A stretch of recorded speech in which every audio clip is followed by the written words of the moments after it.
உங்க வாழ்க்கையில உங்களுடைய கோர் எனிமி துரதிர்ஷ்டம் கிடையாது, அறிவின்மை கிடையாது. நம்ம எல்லாருமே என்ன நினைக்கிறோம்னா, நான் ஒரு துரதிர்ஷ்டசாலி சாமி. என்ன தொட்டனாலும் உருப்பட மாட்டேங்குது சாமி. லக்கே இல்ல சாமி. என் ஃப்ரெண்டுக்கெல்லாம் லக் அடிச்சு வாய்ப்புங்க அமைஞ்சிருச்சு. அவனுக்கெல்லாம் சான்ஸ் கிடைச்சிருச்சு. எங்கேயோ போயிட்டான். என் லைஃபே பேட் லக் சாமி அப்படின்னு நினைக்கிறோம். இல்லைன்னா இன்னும் சில பேர் அந்த அளவுக்குலாம் எனக்கு விஷயம் தெரியல சாமி. அந்த அளவுக்குலாம் அறிவில்ல சாமி. ஏதோ பொறந்துட்டோம், இழுத்து அப்படியே இருந்துட்டேன் சாமி. நல்லா புரிஞ்சுக்கோங்க. பேட் லக்கோ, அறிவு குறைபாடோ, அதிர்ஷ்ட குறைபாடோ, அறிவு குறைபாடோ உங்களுடைய பிரச்சனை கிடையாது. உங்களுடைய நிஜமான எதிரி என்ன தெரியுமா? அன்கான்சியஸாவே வாழறது. ஏன் வாழறோம், என்ன பண்றோம், எதை பத்தியும் கான்சியஸ் ஆகாம இப்போ இந்த மூமெண்ட்டுக்கு ரியாக்ட் பண்றது. ஒரு சின்ன கதை. ஒருத்தர் அவருடைய ஆபீஸ்ல லஞ்ச் பிரேக் வந்த உடனே அவருடைய லஞ்ச் பாக்ஸை திறக்கிறாரு. ஃப்ரெண்ட்ஸ் எல்லாம் உட்காந்துருக்காங்க.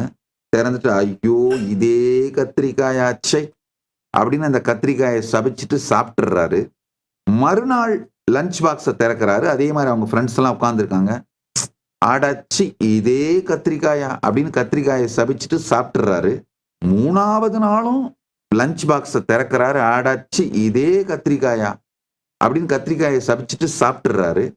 அவங்க ஃப்ரெண்ட்ஸ்க்கெல்லாம் ஆச்சரியம் தாங்க முடியல. என்னையா உங்களுக்கு பிடிக்காத கத்திரிக்காயை உங்க ஒய்ஃப் ஏன் தினம் குக் பண்ணி உங்களை டார்ச்சர் பண்றாங்க அப்படின்னு மெதுவா முணுமுணுக்க ஆரம்பிச்சாங்க. ஆனா அது யாருக்கும் அவர்கிட்ட கேட்கறதுக்கு தைரியம் வரல.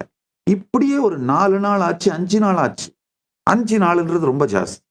ஃப்ரெண்ட்ஸ் நேரா அவர்கிட்ட கேட்டாங்க, ஏன் சார் தினம் உங்களுக்கு பிடிக்காதுன்னு தெரிஞ்சு உங்க ஒய்ஃப் ஏன் சார் இதே கத்திரிக்காயை சமைச்சு உங்களை டார்ச்சர் பண்றாங்க? இல்ல உங்க வேலைக்காரி நீங்க சொல் பேச்சை கேட்காம அதையே சமைச்சு டார்ச்சர் பண்றாங்களா? சொல்லுங்க சார். அவர் ரொம்ப பொறுமையா சொன்னாரா, நீங்க வேறங்க, நானே தாங்க சமைக்கிறேன், நானே தாங்க சமைச்சு எடுத்துட்டு வர்றேன். நல்லா புரிஞ்சுக்குங்க. சமைக்கிற நேரத்துல நமக்கு பிடிக்காத ஒன்ன சமைக்கிறோன்ற அளவுக்கு கூட கான்சியஸ்னஸ் இல்லாம இருக்குது, இருக்கிறத எதையோ ஒன்னத்தை சமைச்சிடுறது. சாப்பிட பாக்ஸ் திறக்கும் போது, சரி நாம தானே சமைச்சோம், அதனால பொறுத்துக்கிட்டு சாப்பிட்டுருவோன்னு சாப்பிட்றது இல்ல. அதுக்கு ரியாக்ட் பண்ணி வேகிறது. நாமே தான் முடிவெடுத்து உருவாக்குகிறோம். அந்த முடிவை நாமே தான் நொந்து கொள்ளுகின்றோம். முடிவையும் மாற்றுவதில்லை, நொந்து கொள்வதையும் மாற்றுவதில்லை. எத்தனை பேருக்கு இது புரியுது? ஆஹா, என் லைஃப் அப்படியே சிசிடிவி கேமரா வச்சு பார்த்த மாதிரியே சொல்றீங்க சாமி.